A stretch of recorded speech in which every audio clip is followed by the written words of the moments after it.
Welcome everybody to the Brazilian Podcast. My name is Neil Tan and I am your host.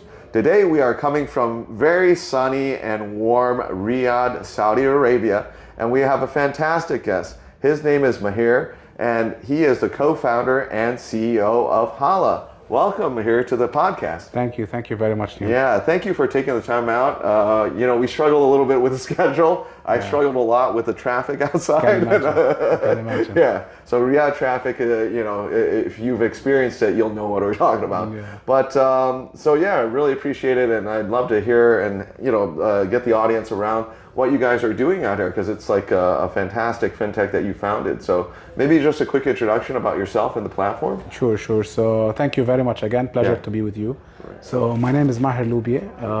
I'm one of the co-founders of HALA. In terms of background, I come from an investment banking background. So my career has been for the past almost 20 years. All of it is in Saudi. Yes. Historically, I worked for around 15 years in the investment banking space on the buy side and sell sides. I shifted sides there, but mostly working on transactions related to small and medium-sized transactions. And I was very intrigued by the SME space and the struggles that the SMEs are facing. So I went from there and wanted to do things to support SMEs. And back then I went into the academic space, and I worked with the American University of Beirut at some point in developing a program that supports the growth and scale up of SMEs. Right. And then I went into the startup space through accelerators and incubators, starting to help entrepreneurs from my experience in the financial perspective on how they look at the financials and their building their business plans and models and these things. And then came to real life and went into the actual work. Yeah, that's cool. So maybe let's talk a little bit about HALA. I mean, for people that are just kind of getting to know your company and what sort of things that you guys are doing. Maybe talk a little bit about that platform and what sort of problem that you're trying to solve and the solution. So HALA, in simple terms, as our vision indicates, we're building the future bank of SMEs. This is our vision. This is what we're building. If you ask anyone around here in the company, any one of the 500 people that we have in the company, everyone is building the future bank of SMEs. This is our vision, and this is what we're here to do. In terms of what we offer, I would say, a replacement to the traditional banking services that those micro and small businesses used to have. Right. In terms of, we open for them accounts, we give them IBANs, we give them point of sales to accept payments, we give them cards, we give them the ability to pay their bills, connect them to their suppliers, give them the basic business tools that they need to run their business with. And recently now we're starting to give them loans, so we're completing the whole value chain of financial services. Sure. Like we're building the one-stop shop for those micro businesses, which in a way, this is an underserved segment that normally incumbent banks have not been putting enough focus on that segment. Right. Probably because it's not as commercially viable as the bigger segments and the corporate. But from our perspective, we're just dedicated to serve this segment by catering our products there. Our team efforts are going towards building this specific product for them. Right. So basically, maybe you can talk a little bit about, let's say, a customer journey. Let's say an SME knocks on your door, says, you know what, I'm looking for the entire end-to-end solution set. How do they get onboarded? How do you kind of work with those to get that integration? So I think the first step is, there's a lot of cases that they don't knock on our door, that we knock on their doors. Okay. So I think that's the first interesting differentiating factor, because normally if you're a micro business, you would need to go and knock the doors actually of banks and try to convince them to give you a solution, right? In our case, we have full team on ground looking after those businesses, and if it happens that they meet you or you online request the service, on spot there's someone to support you. You can open your account digitally, fully digital onboarding process. You can do this without having anyone on board, but if you need someone to help you, it's there. Right. It's a 10 to 15 minutes journey. You open your account, you're fully KYC'd, digitally KYC'd, you have your POS up and running, working, you can accept payments and receive on spot, you have your card with you. You can put deposits, everything. You can receive money via transfers of IBANs, via paying through the POS devices, via online cards, whatever way you want to accept payments with, and your money is instantaneously in your account, and you have your card to cash it out from any ATM, to pay with it, to transfer it to any other IBAN. So it's a fully digital journey that can be done within 10 minutes for you as a business. Wow. Again, to be fair, this is supported by a huge infrastructure developed by the government that enables us to do a full digital KYC process. So basically, they said, they have APIs that you can connect up to, and basically try to KYC these people onto the platform. It's pretty seamless, right? I mean, definitely, right. fully seamless. You just need to get the details of the number of your CR, the number of your ID, and everything will be taken care of. Right. And so you said it's 10 minutes to get, like, basically, if you talk about that, that's all the infrastructure that you need in terms of like payments and so forth. When you're talking about lending, maybe you can talk about like the different compartments, I guess. Sure. Like, I guess this is a new product that you're actually introducing, the lending solution. So one is how does that, I guess, how does that type of product offering come about? How do you actually do the credit decisioning? How do you comply? Because obviously there's different rules set here when you talk about Sharia compliance and all those different things. Maybe tell the audience a little bit about that. Sure. Yeah. So I think this product is a natural progression to what we have today. So today we have around 100,000 micro business that we serve. And those businesses have not been fully banked before. So most probably they haven't taken loans historically. Because again, from a bank perspective, if you're a barber shop, which is a typical merchant that we serve, how are you able to convince a bank to give you a loan? Like, you don't have probably a credit history in the credit bureau as an entity. You don't have financial statements, so it's very complicated. In our case, we have all what it takes to lend those people. So we have the full KYC of this entity and of the owner and of even the cashier that works there. Right. Okay, and we have the transaction history that you transacted with us. The POS is ours, the account is within HALA. Sure. So we can do the full assessment and we can deposit the funds and we can collect. Right. And we can collect even before the money hits your account, because all this infrastructure is within the same ecosystem that we have. Right. So I think this is the advantage that we're coming with towards this segment. And the journey is also fully digital. Like, again, we're supported by a very interesting infrastructure here that enables us to do everything digitally, including promissory notes, including whatever you need to sign, you can do it digitally. And the process, the nice thing about it is that we've built a credit engine that combines the traditional ways of credit scoring, like credit bureau and those things, with the alternative ones, which are data that we have on those merchants and the transaction history and their ability to pay their subscription fees and whatever. Sure. So based on that, we believe we have a more, I would say, a supported credit scoring model and a less risky model because of these enhancements that we've introduced within that model. So how long, let's say, someone just shows up and they're on the platform, basically it's a SaaS platform that they're working off of, and then you start to get transaction history from them. What's that time? Is it like a 6-month period where, there's no way that they could take out a loan from day one, right? You need to kind of have some sort of track record or some understanding of their operational cash flow and all that stuff, right? So at some point we can reach to that place, but this is a different product. For now, it's a minimum 3 months, preferably it's 6 months, but we can go with 3 months to specific other criteria are being met. Right.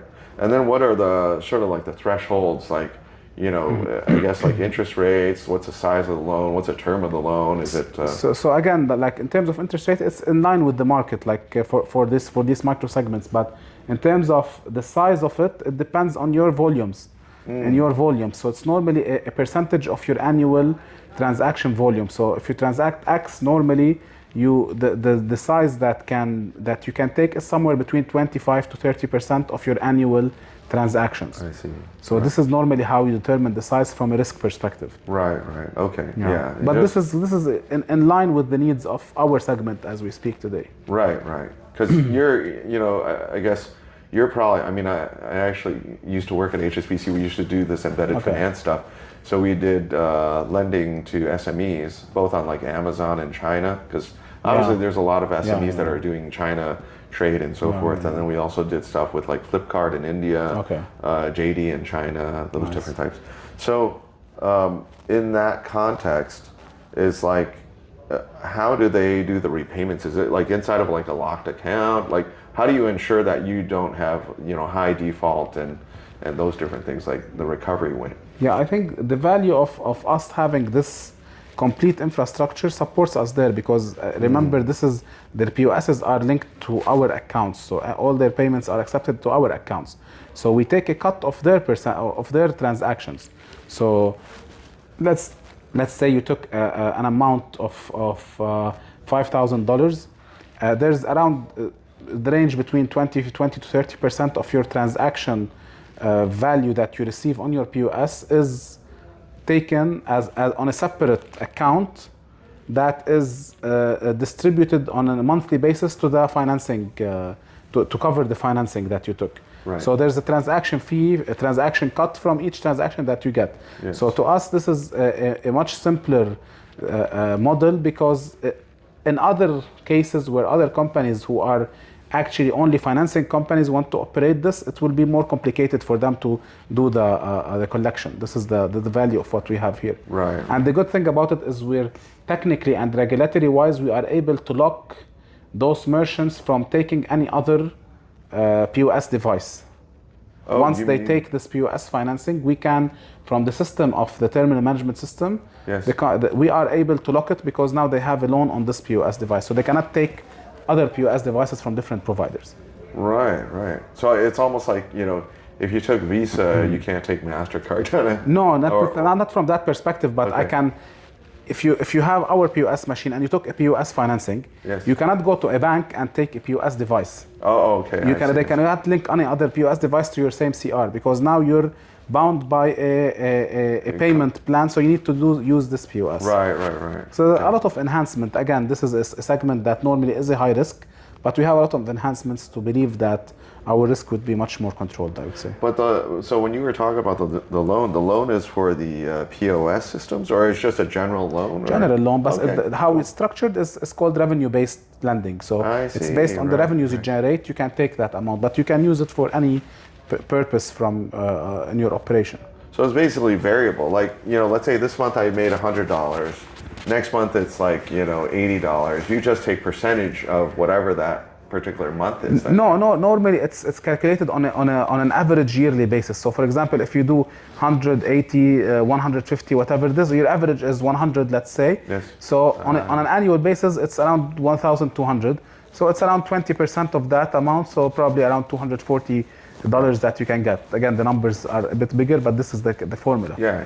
Okay. And then you keep on repaying it until it's closed, and then you can take another loan. Right. But then again, this is one product. You can develop revolving. You can develop multiple products around this. As much as you know your customer more, you can tailor-made more products for them. So for example, this is one product, but we have another financing product being developed as we speak. It's more of supply chain financing. So when they pay their suppliers, they can decide to pay it later, not today. So if you have an invoice from your FMCG supplier, your grocery shop, you have an invoice of $1,000, you can decide, I want to pay it not now, I will pay it after 7 days. Yes. And then we will settle it to the supplier, and you will collect from you after 7 days. I see. So a lot of things that you can build around this ecosystem. Right. And completely digital, completely automated. Completely. So it just cuts out, makes it so much easier, so much cheaper, so much faster, right? The only touch point that you need to do with your customer, if he needs a physical POS, you need to give it to them. If they want to go with a soft POS, we don't need to see them anyway. Right. Yeah, it's just like download the app kind of thing. Yeah, exactly. That's pretty cool. Exactly. And then, so you were talking a little bit about this API, because a lot of times we're talking about different regulators and how they're friendly and not friendly, or convenient or not convenient. Tell us a little bit about this whole API situation that you're talking about. It sounds like it's like a magic wand or something. So I think again we're lucky. Yeah. And being in this market, obviously this is one of the fastest growing markets probably globally today. But more importantly, it's one of the most infrastructure ready markets. Right. So today in Saudi, what's interesting about this market is that everything is interconnected in terms of data. So for example, I'll give you a personal example, and then we can extrapolate to the business. Sure. Like on a personal level, if I got and this is the real case, like I got a traffic violation ticket. Yes. So, and it was probably $20 or something. It was very minor, but I was trying to go and applying a visa for a household worker. Okay, and I went, everything is done online, right? Yes. But I'm applying for the visa and it pops up to me, please pay your traffic violation. So you can proceed with the visa, okay? Like they won't give you the visa unless you pay your ticket. Exactly, so I just went online, pressed on pay, done, visa is issued, right? Everything is interconnected. So I sold a car without any touch point. In like 5 steps, I went to my, I would say, it's called AppShare account, which is the collective account that you have your data with. I chose, it's a drop-down menu. I chose I want to sell the car. I got a drop-down menu of my cars that on my name with the logos. I chose one. I put, I want to sell it, the ID of the seller, and my account details. And that's it. There's an OTP sent to the seller, to the buyer, okay? And he has to put his account, and that's it. If he accepts, they will give him an IBAN to transfer to, which is not my IBAN. It's just the IBAN of the government. So okay, escrow account. So you transfer money to that extra account, and they tell me the buyer has paid now. Please give him the keys.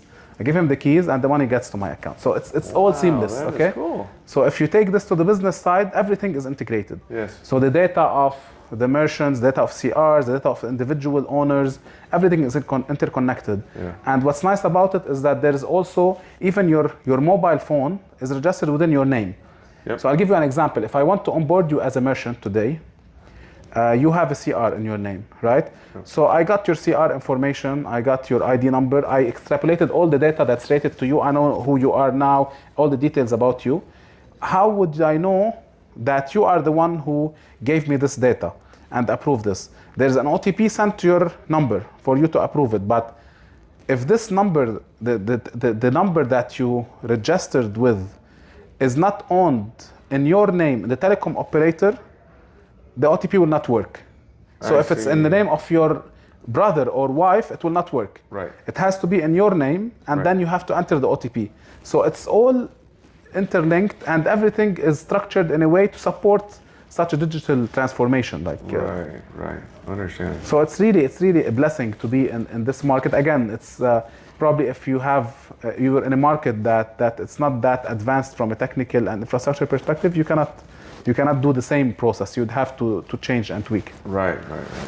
Yeah, I mean that's it sounds like a fantastic system that they've got in place. And it's just very easy for you guys to go to sort of like the single source of truth, if you will, to make those types of decisions and things like that. Right? So that's cool. So yeah, maybe switching gears a little bit, talking about your own personal journey. I know that you were talking about being in banking. I mean, how was it in banking back in the day? I'm sure it was kind of like 2 a.m. or something like that, working like crazy, and now you're doing this entrepreneurial. So maybe a little bit about your personal journey, like where you kind of started off your career, how you kind of developed it, and then ended up like doing this entrepreneurial route. Sure. So I think I started with an investment banking space, but I actually switched sides. So started with a family business, family office that does investments, then shifted to investment company that structures deals. So it was interesting for quite a long time, I would say.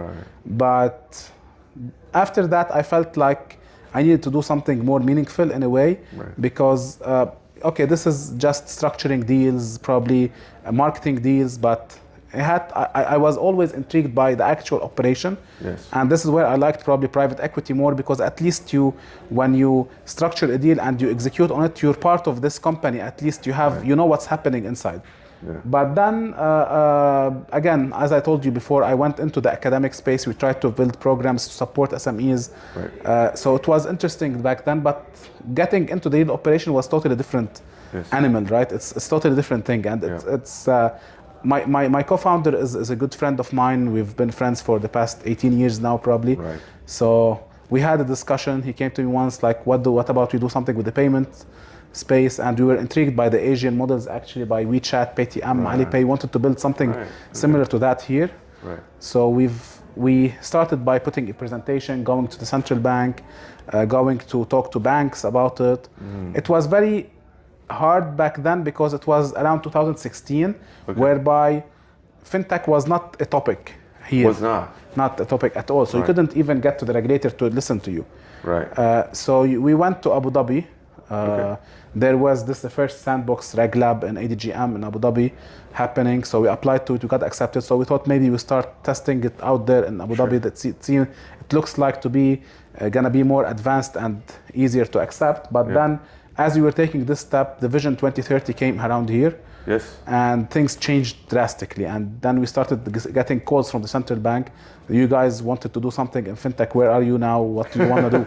And so everybody was on KPIs. So everybody had KPIs to develop things. Right. So now the game changed and everybody opened their doors to us. And again, timing is of an essence whenever you're doing something. So if you came too early, it wouldn't have worked. If you came too late, it would be too late. So this was also, we were lucky with the timing. So they opened the doors for us and we started the journey. It was very interesting. But what's more interesting in the journey is that we had to do multiple pivots as we go. Yes. So as I mentioned to you, when we started, we wanted to build the PayTM WeChat of the region. And we started with that, had a peer-to-peer platform, wallet, consumer wallet with peer-to-peer payments, basically. With QR codes. We started delivering QR codes to merchants. So we started that model for probably about a year. But the first realization was that what worked in Asia doesn't work in here, right? It's different markets, different dynamics. Probably there it wasn't, the infrastructure was not ready, so it was built on that from that perspective. Here, people were advanced in that sense. So when Apple Pay was launched, it was the biggest launch in the world. Everybody was using NFC and they want to pay with cards. So and we're just taking them couple of steps backwards by introducing QR code, and you need to take a picture and scan QR code and pay. So nobody wanted to do that. So there was no adoption to the QR code model. So we had to do our first pivot by saying, okay, we're gonna go for the consumer wallet, but we want to build a Revolut in that case, not the Asian model. So we shifted and started issuing cards for the consumers. Okay, which was interesting because now we started saying that we can avoid the closed loop that doesn't work in a market like Saudi and go to the open loop. It was interesting, but the second and major realization back then happened is that we were able to get around 220,000 consumers without actually paying much, because the hype of things happened, and there is STC Pay, which is a wallet from the biggest telecom. They spent money on it, so we got the hype and people came in. But what were we offering actually? We started thinking about it like, one, those individuals were actually served in a way, because Saudi, especially from a consumer perspective, people are banked properly and banks are doing a good job. It's not a, it's basically kind of getting access. They have access, but it's just underbanked. Even not underbanked, it's just a better experience. I see. You're not solving a real pain, you're just actually adding to the experience that people are having. So okay, our app was nice, it has some nice features, nice tools, okay, that's interesting, but everybody has a couple of bank accounts, so why would they do that extra step? So one, you're not solving a real pain, and second, monetization is very complicated because individuals are not willing to pay much, and they have the ability to choose and open multiple wallets and accounts to use from. Plus, the model itself, when you want to load your wallet, you need to pay as the wallet providers, because you use your card to top up, and then we pay this as if we're an e-commerce transaction. So we start the model losing money, and there is no much monetization coming from here unless you become a bank and give them housing loans and personal loans. This is a different game. But we didn't find our niche there, so we did a major pivot in 2020 where we decided to shut everything down and shift totally to the business. We were testing this business product, and it proved to be like we had probably 5-10 accounts that we were testing with, and one, we saw that those businesses are eager and they need this badly because they are underserved really in terms of the banks, and second, they were willing to pay, and this is a more lucrative proposition, and people are willing to stick more to your product. So we decided to shut everything down and shift gears totally and start from scratch in 2020, and that was, I think, the best thing that we do. And if we learned something, is that you have to keep on changing. You have to keep your eyes and mind open to pivoting and not to be emotionally stuck with your idea, even though honestly the consumer side is much more interesting and probably sexier, and people will know you more, because what happened with us is after this pivot, people who used to transact within HALA, they don't see it anymore.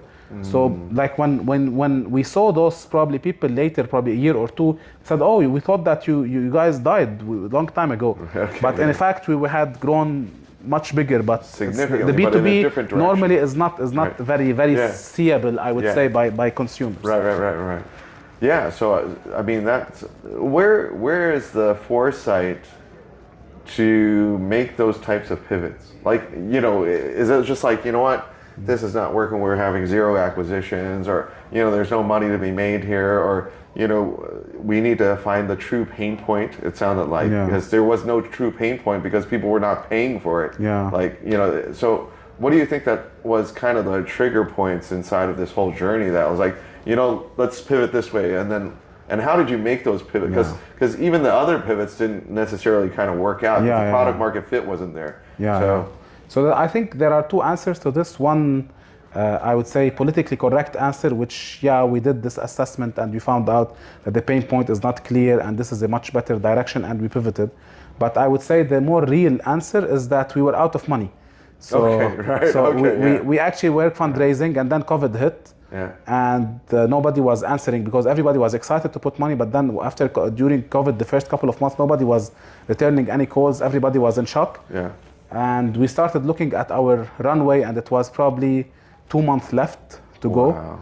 And we have no money, and we wanted, okay, where are our revenues? We need revenues now. Yeah. Okay, we're working on cutting costs, and now we need revenues.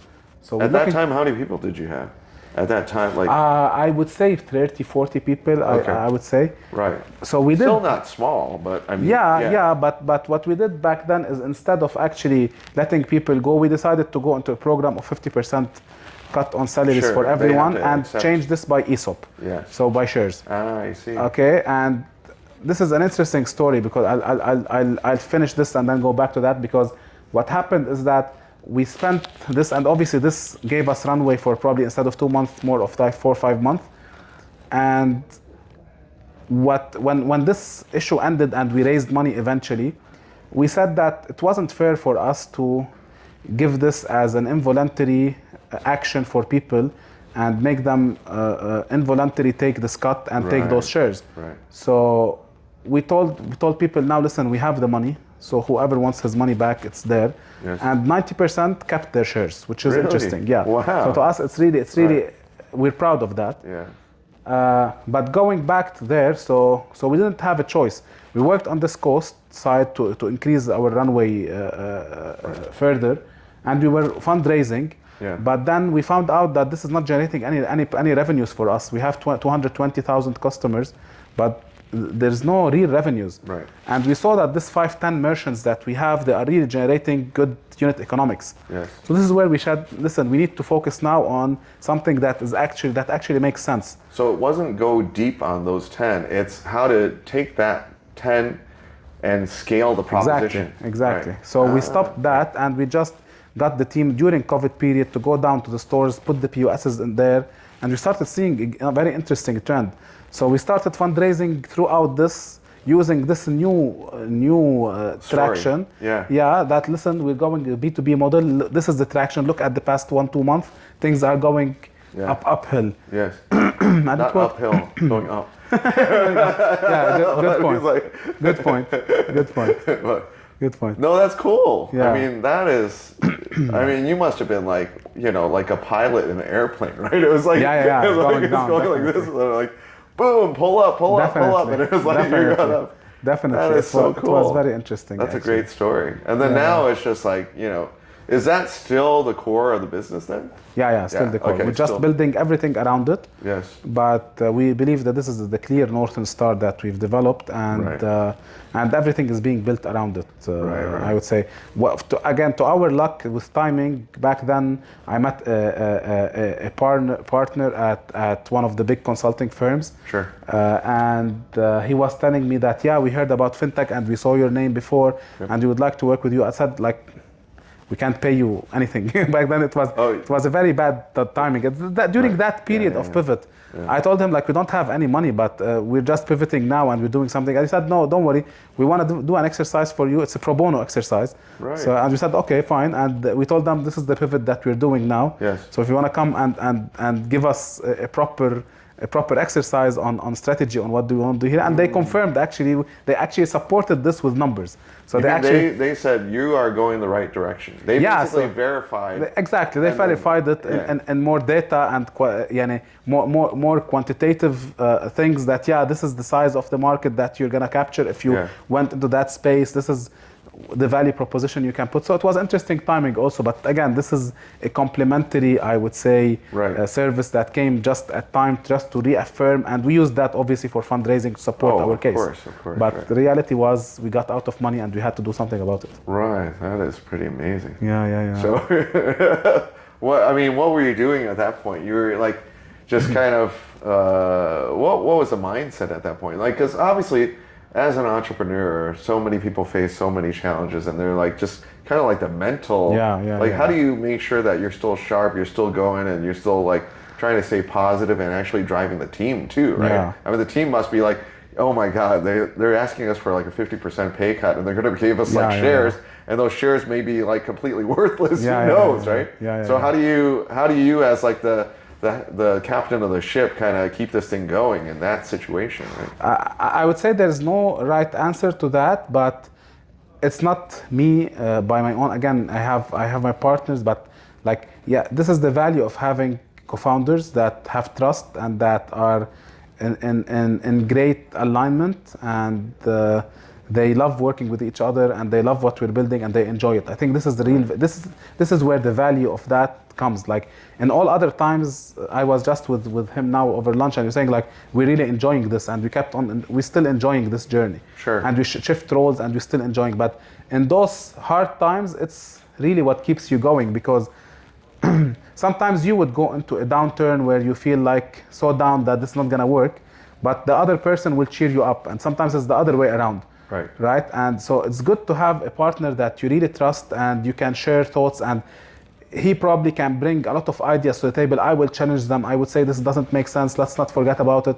But this one, I would say, let's go with this one. Or maybe at some points we get to a point whereby I say, listen, I don't believe in what you're saying. I cannot rationally accept it, but I trust you. Let's go with it.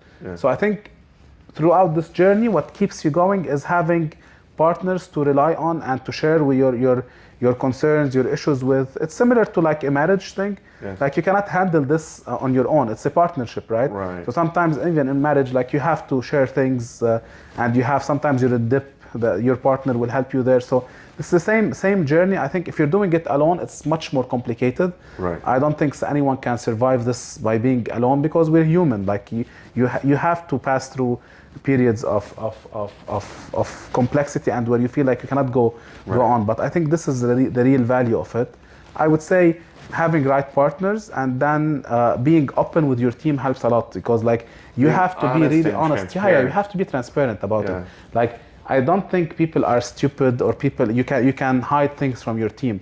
I think the value of being transparent gives people comfort that it's about trust. Like we trust those people. So things are not going well, but these people are really honest. The people are trustworthy. So we're gonna trust them that they are trying to do their best. Right. And honestly, this is why what we figured out during the past period, when we were building our strategy and values, we had a long exercise around it, and we decided to have only one value in the company, which is trust. And we believe this value can cover everything else that we need, because if you look at, you map your stakeholders, if you have trust within any two of these stakeholders, everything else is solvable. Like if it's an employee with a company, if it's the founders between each other, if you with your investors, if you with your regulator, whatever the stakeholders where you the customer, if there's trust, everything else is solvable, right? Because you're gonna have mistakes, you're gonna do errors, you can whatever. Trust is the core of everything. Right. That's great. I mean, I love that story. I mean, that's definitely one of the attributes or key attributes that have to be inside of an organization, especially inside of financial services. Definitely. It's like any bank, like must have trust, Definitely. right? So looking at the space, I mean, going forward, obviously you guys have like grown significantly, right? And where do you see the company going? Where do you see the market going? Like, maybe talk a little bit about the Saudi trends and where do you see the other product propositions being bolted onto this? Because I'm sure that you're not going to stay where you're at right now. You're going to start doing other things as well, right? Definitely. So, yeah. So I think in terms of Saudi today, I would say it's again one of the fastest growing economies. It's growing really well. I think we have a huge potential there. But from another perspective, it's getting more and more to be served. Like today, the SME market is probably 70% served. Right. Okay, so things are. It is 70%. Yeah, it is. Right, It is. right, okay. But still, huge room to grow anyway within that segment and within the upcoming new entrance to the market, like new merchants, new CRs coming in. Sure. Freelancer market is still underserved totally. Okay. So you have a lot of areas that still you can capture. I would say today the country is probably there are more than 5 or 6 cities being created from scratch. It's a huge market. It has, I would say, one of the highest purchasing power for the people, right? Right. So we still have a huge room to grow. But within the payment, within, let's say, the POS market, we expect a saturation, for example, in the next 4 years. Right. In the POS market. Right. But there's this, for example, the B2B payment space is still untapped. The Right. freelancer is still untapped. Right. The financing area for those micro businesses is still untapped. Right. So this is where the huge potential for us to cross-sell other Yes. products and to grow the proposition. That's right. Not necessarily make our number of merchants 100 times. Maybe you can make them 10 times, but you can actually grow by probably 50 or 100 times if you're able to cross-sell the right products to them. So I think it's Right. about building the full ecosystem around it, Right. and still huge room to grow, I would say here. Right. For us as a company, we're very ambitious. So to us, Saudi is the homeland. This is where our growth is coming from. But we have a huge ambition to grow beyond. So Right. GCC and even outside GCC. So today we're applying for multiple licenses. Now we have a small operation in UAE. So we're growing beyond the borders, definitely. Right. And this is part of our, I would say, ambitious nature that we have as an organization. Right. But here in the market, it's still a phenomenal growth market. You cannot imagine the level of growth. Probably this is your first time to come here, but if you came here before probably 5 years back, this is a totally different country. Like the paradigm shift that's happening on a cultural level, on a business level, development level, it's unprecedented. I always say that this is the biggest startup in the world. That The Saudi is the country biggest startup. Really? It's Right, really right. it's really good. So I think we have a lot of things that we want to develop, whether in this market, whether internationally growing forward. And I think the value of this market is also being seen by the inflow of investors coming in to invest in the market, and we're actually seeing that. Right. And so, I guess product proposition, I mean, following along the lines of like SMEs, what sort of needs that they are going into. I mean, will we hear like, oh, one day that HALA is like offering EBS, like employee benefit schemes or insurance, or, like you see a sort of like a roadmap that kind of goes beyond, like, because obviously you're going into loans and so forth, so I'm sure that there's other props that have come down. Definitely. I would say today, as we speak, we have 5 startups within the company.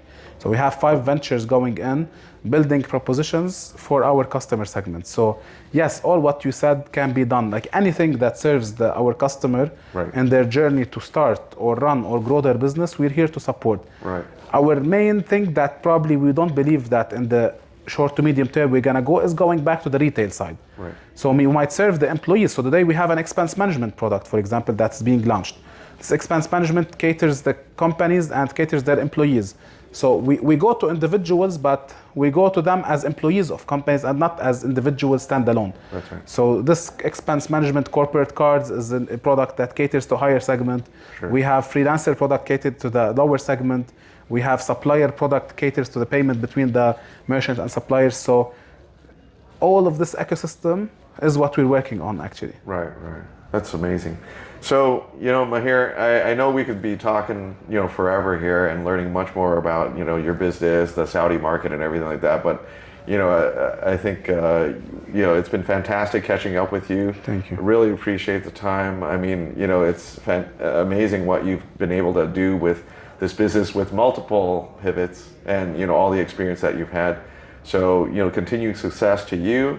to the team, to HALA. And anytime you want to come out to Hong Kong, feel free to give me a call or whatever. Definitely. I'll be calling you again every time when I come into Riyadh. Definitely, we'll do that. Really Thank you appreciate very it. much. Thank you so Appreciate the much. time.